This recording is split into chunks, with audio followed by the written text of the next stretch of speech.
Hi everyone, welcome back to Live at Recon from the Cushman & Wakefield booth in wonderful Las Vegas at the Las Vegas Convention Center.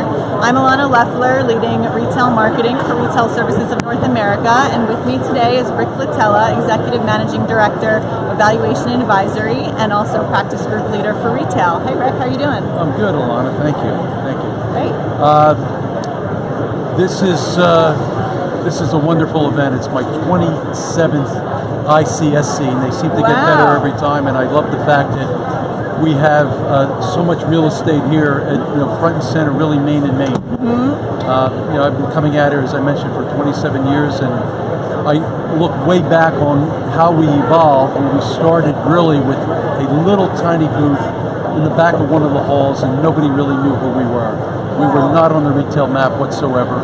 We were promoting our valuation expertise in retail, and I think we had more retail valuers than we had retail brokers at that time. But it's just been a wonderful experience to see this thing grow the way it has. That's pretty incredible. I wish I could have seen that evolution. But yeah, we're really proud of how far we've come to today and what we're looking like here at the booth, and a lot of energy happening here, a lot of hustle and bustle, a lot of meetings taking place. So it seems like we're utilizing the space that we have now, and very exciting.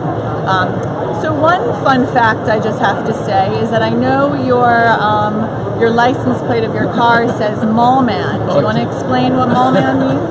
I can't believe you brought that up. Yeah, I guess appraisers tend to be maybe considered a little more nerdy, but I guess I like to promote the fact that I am a mall expert. But the way it really evolved was many years ago. I had an assistant, and she coined the term for me, saying, "You really are the mall man," because at the time we were valuing so many regional malls, and our group really does have probably 75% of the market share of the malls that get traded and refinanced in terms of valuation.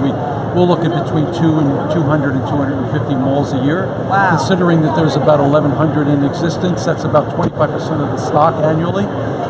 So we do know the industry, and so she coined the phrase, and I said, "Yeah, let me put that on my license plate." My wife joked when she saw it and said, "Why would you ever do that?" And I said, "Well, it was either that, or I got a Porsche convertible, or I just put some nerdy name on my license plate." So it helps promote the fact as to who I am, and it's kind of a joke, but yes. I love it. I love it. And it's your car, not hers, right? So you're driving it for the most part.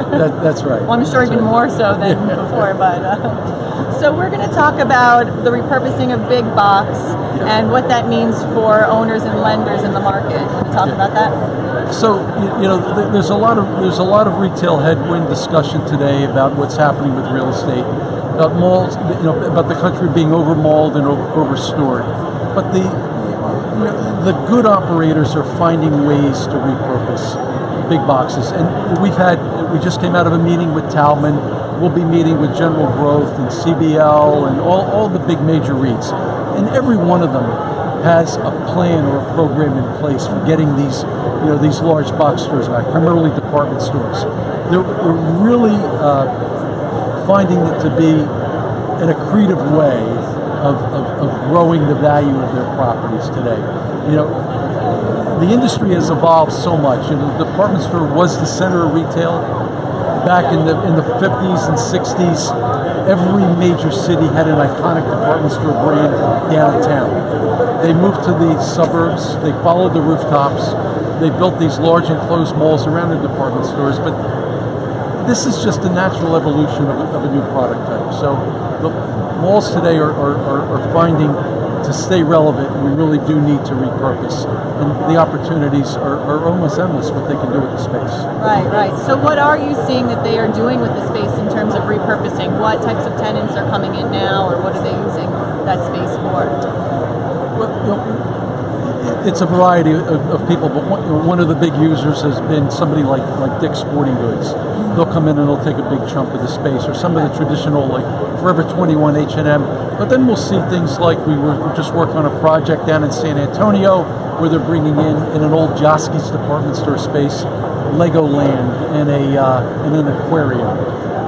We're seeing the the large entertainment users, the bowling alley concepts, the nightclubs. Food is a very big, Garrett Brown, our head of retail research, will talk a lot about food halls. That's a major reuse we're seeing in space today. So very creative concepts, go-kart tracks, things like that. That's neat. Yeah. And I was just talking to Garrick earlier, and we were talking about how millennials love experiences now. So we're finding that in addition to F&B, it's those go-kart type places or things like that where there's things that they can do and be active and engaged. I just saw a project that they have 25,000 square feet in a mall. They took an old large box space and they put something in called knockaround or knockabout. Literally, you get inside a large plastic ball and you roll around and you bang into each other and knock each other silly. That's very unique. That's a new one I haven't heard of before. So okay. Yeah, that was pretty cool. Yeah, it was a fun one. So. All right. Well, thank you so much for joining us this morning, and thank you guys for tuning in. Thank you. Please check back throughout the day. We've got a lot going on, a lot more interviews, and exciting people to be talking to. So stay tuned for more. Thank you, Alana, and have a great show. Thank you. You too. Thank you, everyone.